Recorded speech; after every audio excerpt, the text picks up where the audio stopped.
Պետական եւ ոչ պետական կազմակերպությունների միջև այսօր կնքվեցին փոխգործակցության պայմանագրեր, որոնք նպատակ ունեն սահմանելու հասարակական սեկտորի վերահսկողություն սոցիալական պաշտպանության ոլորտում։ Համախմբման այս ժամանակահատվածում մենք համախմբում ենք սոցիալական ապահովության ոլորտում մեր աշխատանքը ավելի արդյունավետ իրականացնելու համար։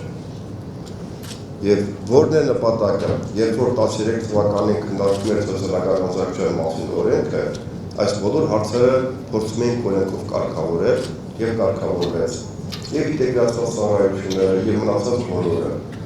Եվ հիմա կարծում եմ ճիշտ ժամանակն է համախմբել, որպեսզի հասարակությունը ինքը անտեղյակ չմնա իր հասարակության անդամի կեցվածքից, սովորույթից եւ նրա ապրելակերպից։ Սա է մեր նպատակը, որ հասարակության մի մասը արդարացիորեն կարողանա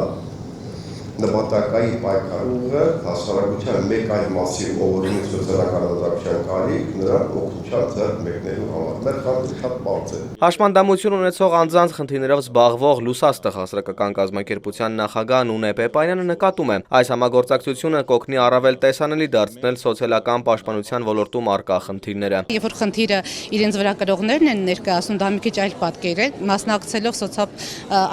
կառավարության կողմից ներկայացվող սոցիալական ոլորտին առաջվող խնդիրների լուծմանը։ Ինքը ավելի լայն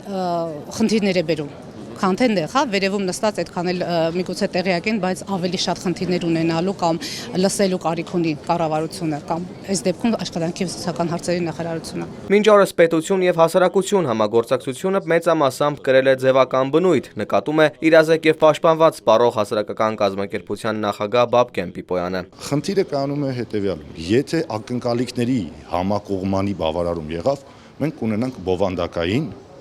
առարկայական արդյունքներ։ Եթե եղավ յուրաքանչյուրը սեփական դիտակետից խնդիրը նայելու համագործակցության,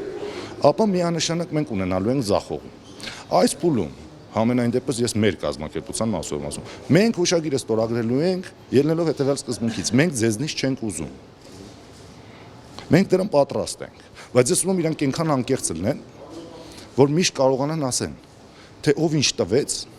եւ ինչ կարային տային տվեցին, թե չտվեցին։ Աշխատանքի եւ սոցիալական հարցերի նախարարության ու հասարակական կազմակերպությունների միջև ստորագրվեց 26 փոխգործակցության հուշագիր։ Համագործակցել ցանկացող հասարակական կազմակերպությունների համար սահմանափակում չկա։ Արթուր Հովհաննիսյան, Մարաթ Հովհաննիսյան, Առաջին լրատվական։